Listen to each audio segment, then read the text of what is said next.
2024 yetua sa kani na nyame adumu a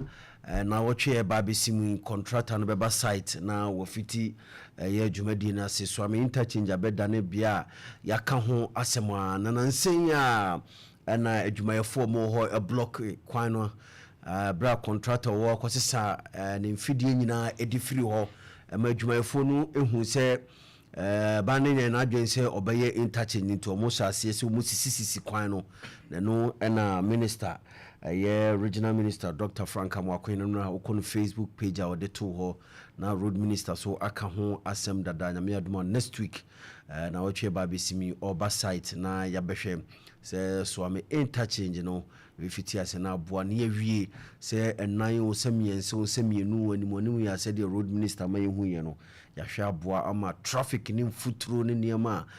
ensem fata no ni nyina aboa ama ye ho ahenhan ye yemfa no fiti ase anope general bibia bokode bibia boko enra wutie bi road minister ensem no efa Suame Interchange no ho yahwese binya voice na yabono afidie so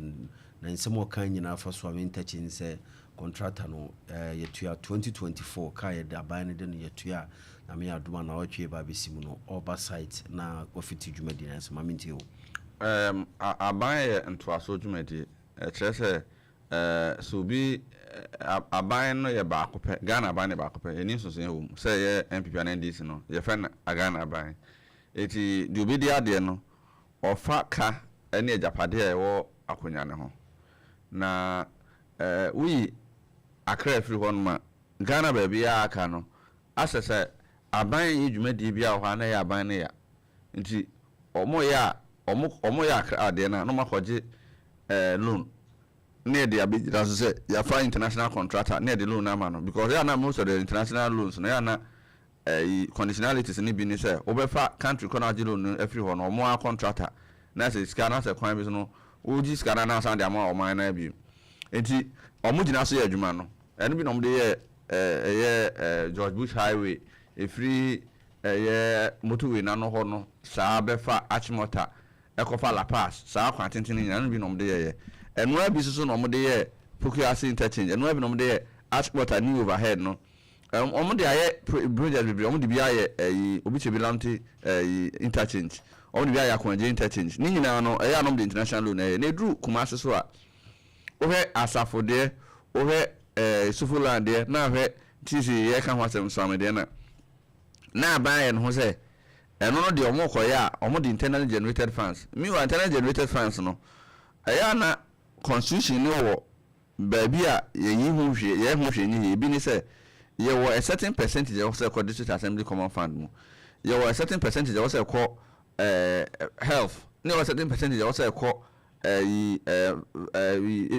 monuments any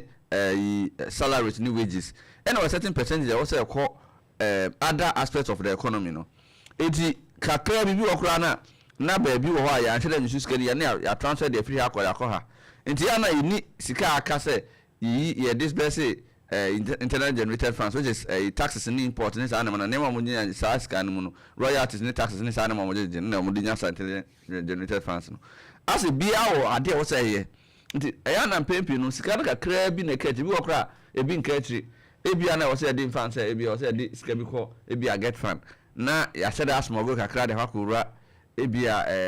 btb monuments and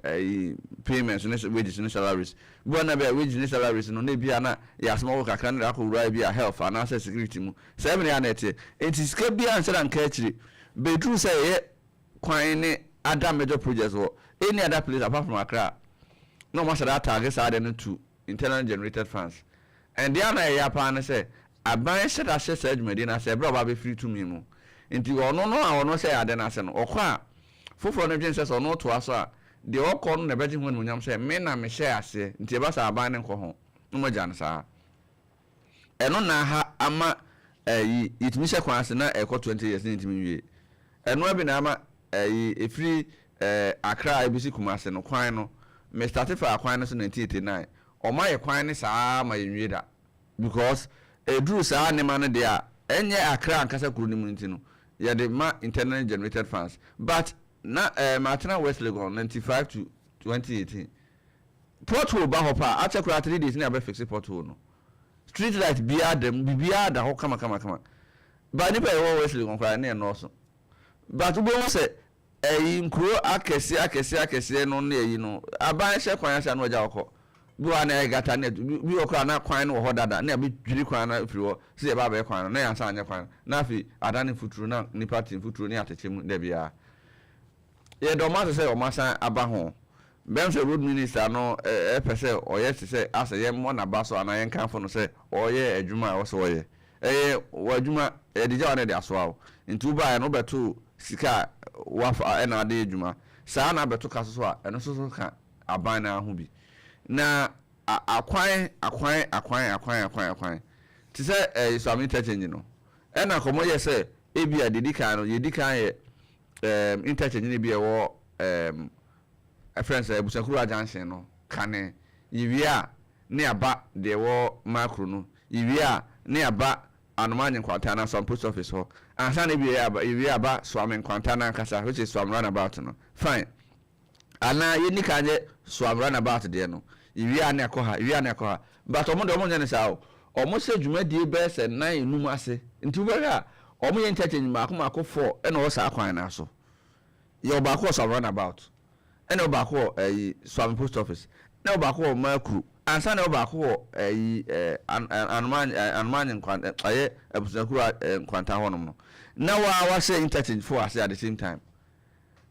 na we a na edu wa no se ba beto aba ɛna eto aba na nka ban kro na betena ban ma still ɛya no mo project ne so in fact there were several times to say mampanyi kufo ɛti so na eto aba wi na mampanyi kufo no nsa atena so no na project omo yɛ mampanyi kufo first and was second time edu so na yɛ no bi hɔ ase yɛ ase enye sɛ bi ne si ebra mills call ma mahama betena so bosum nsia no na mahama san di ade si na ɔno anan no project bi hɔ na ase aban na ni so ase na ya fi ni ye hye aban mi wa aban kora na wo so nti na me ya se na kufu aban ba be free so na all started project because or starting na ka ba o me akora wi ni anka still sa project na best of for a long time because e ba sa na committee level na conform aban is serious of so ye hu bibi dia yes na kwan we no omnya man na major road in fact kwan wo Kumasi nyina no ewum se obi afi kwan ehu hia mememfa ho na so akwan ho hia chenkwan bia Kumasi because ero ne the international road pie Kumasi a free tech junction ebefa forikro mu Anwara junction ebefa aboabo ebefa airport runabout Krofrom no ade ebefa some runabout ekwa na sa akwan na de fa so ko techiman e de ko friends de ko north east Savannah all the other regions no and de ko Burkina ni other regions ni other countries yesoro hon to say Niger ni Mali munyina enti kwan bia ni Kumasi ha e ho hia chen sa akwan no because and on the international route enti omo koye ni se omo ja no ho no me de pass Suame fo no mo mani bere ho say amaso machine ya yen block road ni hu say afi ni kwan bia ha ko na e kwan da ho aye nam so enti nya asem kwa na ka ban ba be kwan na enka wo ye baako wi a nwako baako and we start interchange mako 4 at the same time now we start interchange 4 so I'm runabout then a major interchange because link akwan be 5 the ekwa Asantemampon the ekwa Techiman the ekwa fa Abreport junction and the ekwa Asantema senior high school anim ho ansa na de ba betina Krofrom and now here say ye more bi wo na eno so ache na yi no nti wo say so many engineering na come into place e wo honom no nti minim de ntia na wo say na wo say nka omo hwie e bi e ho no interchange hu say hwie afi ye move akọ e bi a some post office ne ho say afi ye bi ba akọ ye ko ha e na mo kan nyina bom na afi mo agya mo futuro me call fin so ma call fin so be imprensa afi we na me ba pa bi o ha wadru afrancho e ba no bu more than 1 hour 30 minutes now on kwan so nti do bi na ya se cars bi bibiri kofa Brema inside ho ba bi no na mu akosi new road kwan so ansa wa be twesi the link to Tafo no because who yes o ba street ahụ ayen ho no go area na mpo ye kofa Brema kofa ho no nkura na traffic mi che more than 1 hour na nam sa kwan so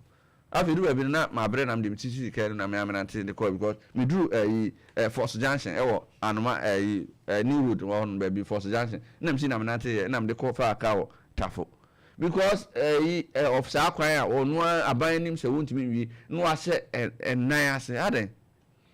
ena so abi na rebi se ma adwene be serve me right me ka se asafo interchange no enye say ni design no and also there was a change of administration and if you can say yenye engineering and you say the originally you say placing no say na no just one pen and the toso there I say aban niska nti aban no he across no different from aban we he Kumasi nana other they drew across on there no munya iska koye na drew Kumasi there you see niska ho on saa bia na hisi me nam ya me hu se bia me na me mani hu a ba na nsem de bia me twem okagiti a me kire hu se phase 2 no ase ye hu adwuma bia me kire hu nti wo se enema ekoso sharp oh other regions no me edru ha se na se ni kama fo se den yo na ase project na store me ko so about original minister abaso because ye po brand nsem ni si wa ha no na origin ha nti anye biara so onye ono na report ye kra ye friend bi sha no ho asem na daroma sisi omo baba he omo betra project ne so ye da na se omo ba ho ye sere ne se omo ba project no no mu nya ento ho no sample sikani ho a omo nya one at a time ni hu se ye wie no ye covid ti se bia intelligence for no ma he no se so amede no the all run about one na bia omo ho be so a omunya ne tenten ni hu se ya wie no ya chen se firi afi ye kɔ ebia post office ifru a ye kɔ ha ɛna ma hu se omani abre eye adwuma wɔ santase de no ho ye se omontoa saa na manema no so because akwan ye issues a ha man no wo kɔ outside Kumasi a enye easy kura o free Kumasi na o konkronkro eto ase na otum se akwan ye major problem power ha se jo medasi general branch office bibia boko de da nyankopon na nanu na roma na we megidi se so we we ma mentiu ye betia chief na fredi a abebia me niam bi ho a ya na me tiase a ya na nyi ma me nko me famu de di ntia na me kan sa ne se edru se ye kasa aban ye project obeti baby kro na ye project no acha brand e de tonso no bi okro nu na aban ye wie eye enkran patamu ne efa ho ade kokokosi eye keep cost no ne ade na ade ba ko a enwanwa ne se yemhwe Suame Interchange afi memfa ne se afi atwamu ni aban sesa ebaaye afi atwamu na fredi a ekwan a ye nyina ye nim se saa kwan ye kwan ye kwan ketwa ekwan kwa de womwa saa kopie eye enkru fufura a ye no wo ehye boda wo fa saa kwan ya ena de san kwa susu enwanwa ne se minim se de homusi edi edi agro eye saa interchange ho because abaye wo twem ko ye na ma yete ase sika da ho a ye sika ni nyina hye adwuma na se a ye de be ya kwa akɔwie but afede ekowi ase a minister oba foforo ye hold minister say sika ni ho na empokura na gise ye kokope sika ne ye de ba na sika no kra de bi ba no so no kwan no se de sika no ye bete so fa ya te ase na nti ase no eso tie na ye te no ye nya ye pe sanse mfuturo no ne ade ase be community de ye hia se be community no se be community se woni nyina ye na nso so no enwe ye senya se bia mpanimfo e wontam ho omo ye adwuma wo si kwan no a itinanka ye busa se owura minister ntinka wo ma kwan no so ana se ko wo mfa bibia matudwa ma ye hu se bia afede omo kotuaka kamia ye se bia na sika ne da ho na so no omo nya omo adwen so omo fa de ma contractor sa na meme hu meme de me ma adwen no sanse bra demonstration ne course wie no na de chie wo na minister beka se 2024 aba ne de contractor ne ka ema contractor ne sesa ne ne ma de akọ enu ne ma wo mo wo kwan ne so no ebegina wo be ye demonstration se ne contractor sesa ne ne ma akọ de ara se kwan ne ye enfuturo be kunya ya de ton de ne nkrofo ba ba ton so mo wa meto ti sa de mo ye sa demonstration no na mi bisa question bi wo mu se yes ram panifo mi sere no bisa 2024 sika ne yetua ma no se omra meye na owie a eye 2026 ya yiwo 2025 and 2026 so ye be ne den adan nti ne bia se sika ne da ho a yentua opani ne ka ana se ye ma ne ye nkoduru baabi o ye koduru baabi a minim se contract ne bi o no mo a ye be ma wo akopɛ wo bosia wo contractor no wo be ye beduru baabi a na mpanimfo na ba behwe se de wo ya koduru eni se de muduru sitie ne de ye pɛ no no motua wo ka eni wo contract ne bi susu wo no mo a wo contractor no woni wo mo be kwa akotena se woni wo mo tena se ye nhyehyɛ ye wi a sika ya de be ma wo no wuji wo sika bi a wo be gini nyina na wo ba be hyase na wo be ye kwan na kwa akosi afa ye be wie ne ye na se kwan ne ye ma ya pele so ya fa kwan ne na emu se nye ma ye be sa no wa ye hyehye na wo sa ye kwan ne de akwa akosi se contractor no empanifo hyehye ye sei no mo ne no aya akwa akowi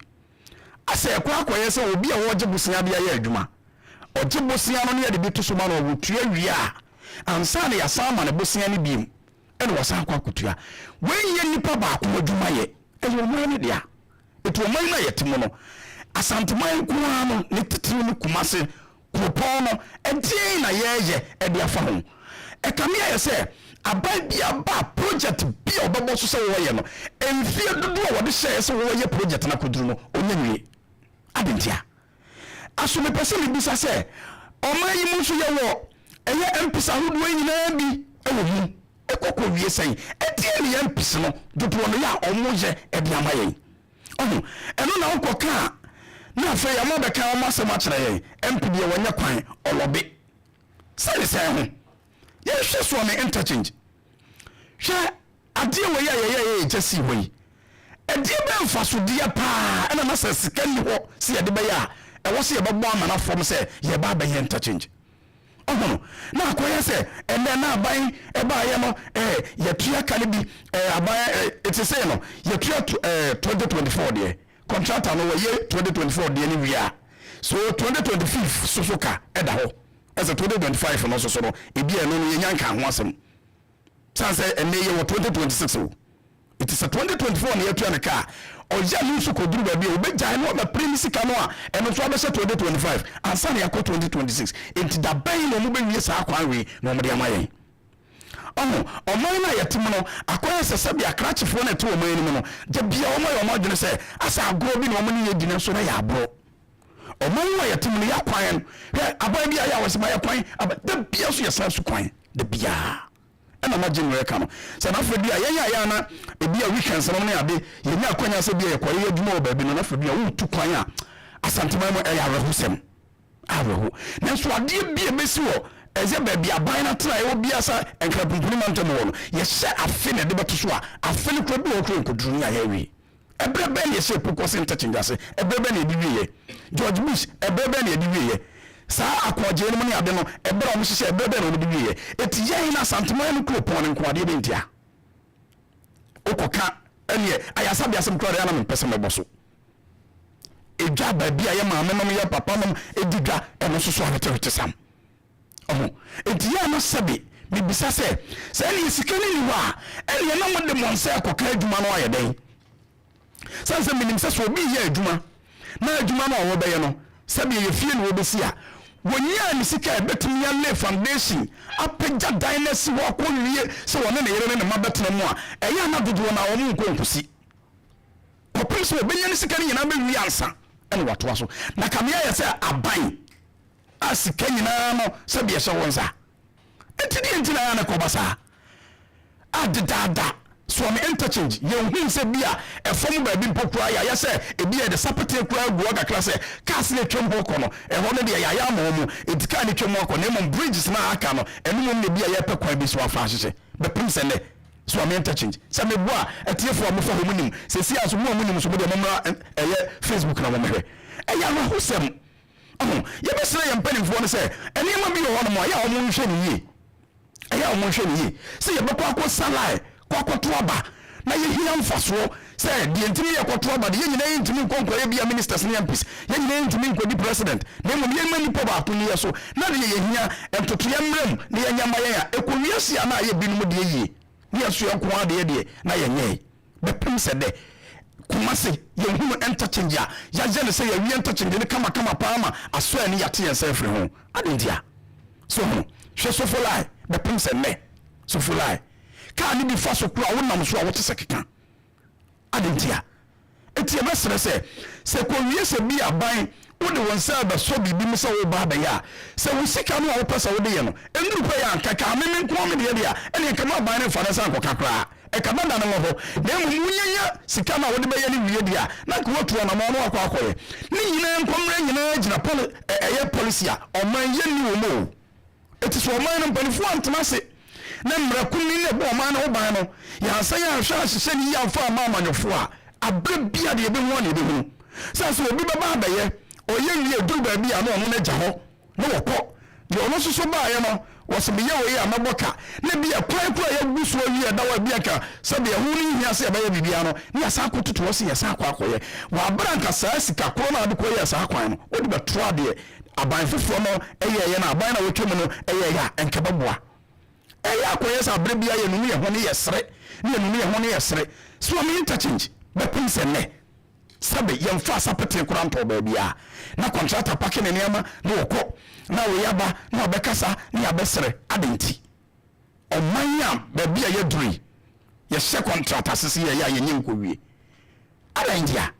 we de ni sabe so kakra no je ho na de ni sa ujiri mu a wonte ase edie ne ewom ama de me na wo banifo no enkasa benukuro wo mu nkire yen emiye hu se ebia de cropotin sei ne wo mu ntia bia so am interchange no yenya ne emom se ye wie saa de na ebia bra ye be hyase se be wie no ene bra be hyase se be kwa akuduru no ye be kwa akuduru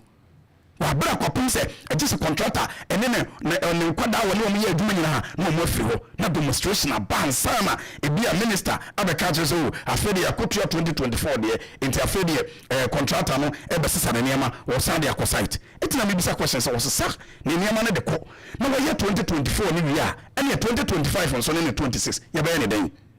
ye be sra ban ye sra wo minister ni sra regional minister se na dawroma onwa na yenim so de o kan wayo na mpanimfo na hwe na Suame Interchange no yenyemfo na Suame Interchange ye major roader metimi akase Kumasi ye mpatam nyina kwan bia de ehia de na so Suame ne de ehia se kwan bia eti masem mpanimfo so mo da roma omomoye na Suame Interchange ye hunu ba bi o mo de ko wie e de ma na free de medase ofa oyema medase maminchi atifo ina sofo line interchange amasem ena honum Suame Interchange amasem ne se da honum na media me kai Dr. Frank Amakwene one Rose Minister says government my media we dem no asena meka no adena akwese adanko edada dwe na womo entimi umani place ebiasa na say because say kodru omambi mantambi mo adwuma ye wuse na esi kofa ebedu asante mantam so ye wuse na ekofa aje adwuma akwanyi mu ehwani mu wo de ebe kama ma wo de tama epe ni yeye no say I know demonstration or actually no I know me on ma nsem bi de dead say o actually ama ge be na hu say ye twa contractor no ka no say abakwa no so when bia nsem bia I say nipa utim ka no crash onu nipa demonstration no na me hu say sika ho na mum 2024 de no ye de atwa na 2025 no so sika no e wa he ya mo ni betwa ma contractor no afiase ayi adwuma na maka akwese na dasem bi ena modada se bi asante mai hwe asafu interchange no mi mo fani pompa na design ye mi don be cha asante mawura ma sha oba asma ka kire ye wura ni se no si design ayi no yes an ye no ade omo ete sukura omo siskani o se no ye no ye betua mpata sika bebire pa tiase etiso na ye ne sa agwa ya bia ho mu fi ase mu si ade no mu ye interchange ɛtoa and 9 edu baby road minister baya ɔsi scan yon tie yɛyɛ mmienu edu baby owie ɔsi yɛbɛyɛ mmiɛnsa na wɔn na ɛnɔkorɛ na mmemme de mente aseɛ sɛ edu obiara deɛ so a wusɛ adwuma no ɛkɔ so kama edu asante deɛ so a na akɔya boakye bi di na no ne yɛka ho asɛm yi boa kra an inland port na wɔnom no yɛso me ɛnnɛ na no yɛ a mpakadan inland no port yɛwie edumiri bi na nsuo ɛfa sɛbe yɛnua no ɛbɛfɔ no bi akogya to abra akɔ baakofɔ no kɔ gyinae sɛ tie bia no ɛyɛ nhyɛ ɛsɛm kɔto ɛwɔ ma yɛ si wɔ na ɛbɔ nkurɔfo animanom a amerika paa no ɔmtu ɛkɔyɛɛ ana ne ɛdu asante so a na akɔyɛ asɛm bia wɔ sɔfo line kora yɛkai interchange yɛmu nwiei ɛsɛ ɛkɔ akɔsi baabi sɛ kuropɔn thank you ɛsɛ ɛkɔkɔdu baabi sɛ kuropɔn saa bere abuakɔ koraa deɛ no yɛnwiei biara ne ɛyɛ ne saa na agya yɛafa ne saa sɛ sɛ mmiri bi baeɛ na wote kaa mu woduru ta no so ansa na bɛduru abuakɔ no wode bɛyɛ sɛ dɔhwene mmienu ɛnso gya sɛ deɛ yɛyɛ kwan mɔnta no sɛ ɛyɛ o yɛfa saa ne deɛ wofi kwan sɛ ɛkɔ a 30 minutes kora ma no wadu saa na nka ɛsɛ yɛ no ɔmɔboa asante so na asante so fa fira na dabi yɛka asɛm a asante so atuma ka so aban wei ba ɔbɔyɛ paa aban wei ba ɔbɔyɛ paa na mmiri bi mbɛka asɛm kyerɛ Dr. Frank Amagohene sɛ nnwuma no ɔkɔɔ vice president hɔnom kɔmbɔ nnwuma bebree yɛyɛ wei nam so dabi miwura mesrɛ wo dodo no bebree no ɛntimi nya hɔnom enti sɛ nka wohwɛ na gyina ho nan so na ɔmo yɛ Suame Interchange no wie a dabi yɛbɛka abakɔsɛm bi a ɛbɛbɔ odin nti ɛbɛsrɛ Dr. Frank Amagohene sɛ ɔhwɛ sɛ saa Suame Interchange no deɛ ɛnumanimu yɛ a wɔmba ne ba ma asanteman sɛ asanteman so ɔka Ghana ho bi o asanteman ɔka Ghana ho bi odin tete man paa wɔ Ghana nsɛm mu yɛduba bi a putigba no ɛsɛ ɔnya ne kyɛfa sɛne obiara nya bi no ɛsɛ ɔnya ne kyɛfa national cake saa na mɛka no ɛsɛ asanteman nya ne kyɛfa na nyamɛsiɛ bio sɛ Suamefoɔ no medam ase ɔyɛ adeɛ saa ɔyɛ kyerɛ no a moyɛɛ no medam ase na mmu ade baako a sɛbesɛbe mene mo yɛ adwene sɛ ɛduru baabi a mo sɛ aborɔko kwan no ɛno deɛ nɔkora ni mene mo yɛ adwene nea ɔba ɛma nea ɔkɔ so nkɔ na yɛyɛ ndɛ meka kura bi asɛ bi na obi kura yarefoɔ bi na ka mu dedee ne ɛsɛ dudu kɔmfɔ no ɔkyɛ na yɛsa baabi mo sɛ aborɔko kwan no yɛma wei ma yɛma wei nkɔ ɛno deɛ ɛbɛserɛ sɛ ɛno deɛ ɛdu baabi na mohwɛ na ɛɛde a Dr. Frank Amagohene ɔte kuroma yɛ o mpanyimfoɔ mo no nkɔsi nkonnwa na monkyerɛ mo adwen ɛno bɛboa na sɛ mobɛyɛ demonstration so a mesɛ ɔkwa no deɛ ɛyɛ a mo nsi no san sɛ ebia mmɔborɔwa bi ɔba kurɔmpa nea wobɛdie mmɔborɔwa bi ɛkɔ akɔhwɛ nea wobɛdie na musi kwan saa ɛnɛ na ɛyɛ adeɛ ɛyɛ kakra paa nti mesɛ sɛ saa demonstration moyɛ no deɛ mene moyɛ adwen san sɛ ɛno na ɛma nɔkorɔ no ada adi no sɛ moanyɛ a nka road minister bɛka sɛ yɛtua 2024 sika woane hwɛ asma wokai ana nea ɔna dada ɔmfa ma contractor no kɔsi sɛ afei yɛyɛ demonstration no afei na ɛnɛ yɛyi sika de atua ka ɛsrɛ mo saa adanko dada adoe no a ɛkɔ so no mesrɛ mo montwa so na momma nɔkorɛ no na adi nɔkorɛ ɛbrɛ ne nso ɛmɔ ani yɛne sika ana sika ni wɔ yɛte aseɛ ɛnyɛ kwan bi a yɛbɛfa so na sɛ da biaa nsuo na ebedu kwan so se na be yan futuro no emfa yade ma na ehu se yes ye demonstration answer maka se sika ho ye tuaka esramo adwuma no mo ba ya mo nya miehu mo nya so a mo miehu na so no kura brani so mo ani o ye ba bidase bedase general ye hwe enra ye Ashanti Fest 2026 kopie mu from na ye ka ye sagranti eho ensem ewo ho enra kopie mu ho sen na esitie boy mu kakra na yentwan homra enra jumadi no ekoso ye formina College of Nursing and Midwifery almost go na jumadi no course na omo frefre schools kakra ma omo ba ho at least me hu formina mass famous mass for honum na akrokere so me hu se omo so e ba honum bi na jumadi omo di ye no regional minister na nkasa etena ase efri asase kopema wie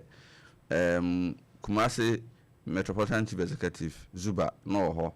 asokwa no ho nom adanse north no ho Obuas East no Obuas West no mo tina ho nom program na se opeja kwotre bonsrefi otosumienu esma nana omuna samo otosumienu ema bisi nana odwumadi na se ama one atrankonya bebiri ne ba omotena se akopemse pon ye dwumadi no medru ye na abobe dumienu apa ho be sima miensa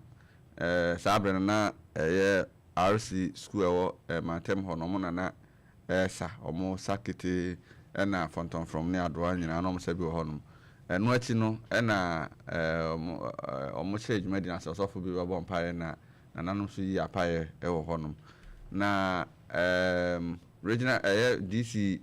oho honorable Charles menka ne sanim no ona be ma omo akwaba na regional minister so den krafri man panyin ho bre dwumadi na se owie no na na so omuna sama na omuna sama to so mienu be ma ne welcome speech afa dwumadi no ho na omofre ye mini teacher kantanka ma be ma abakosama ne mesi atona sagranti to kwane ba so no cultural center for so babe display ho pa ombe ye ombe sa kama ma dwumadi no ko so omusan ye player omo de tre sede sagranti to kwane ko so ma nipa ombishia ho no mani age ho na dwumadi no mo se ensi ho nko a adanse for so mo ye monument bi e de akai Treaty of us ye formina na ewo mpatem honum senche omuwi ombeto omusafre regional minister so kra de sika bi boa omo se found be my yedu also de ne de also de boa se omo fa so no omo fa nto cement se anua kakra no omo fa so no omo ntanye bibi na ne mrepam no obehye da aba ho na ono ma be dijuma omo ba ho no aban ehwe omo kama omo bia bibi kakra kana no omo bia bibi kakra no ye ema obi afi dwumadi na asen ani age ebo regional minister abas because dwumadi bi say no na me asese obetimi aka se obi oba ho bia na sense wo ye tse bi sa ena nipa so bai nipa free Kumasi bai de na ha adwene kakra na se ikrom ho formina form hia kwan pa so mo akwan no enye kura even kroni mu no ba bia ekoye adwumadi no ba school no ye kese nursing school because me ko 2008 sabre na I'm say one block per say apeja na yebeba original minister Abbas because enye is say adwumadi bi say no you wait tremu because enu echi so the omo no cultural center so me ko ho enu so sa original minister atena hwa nso tonya no program na say na we no ade otena say amamo pon ye si organize program no mani ate pa wa ya de enu adwumadi ne ye kama pa medase general medase pa ma mentwa me homra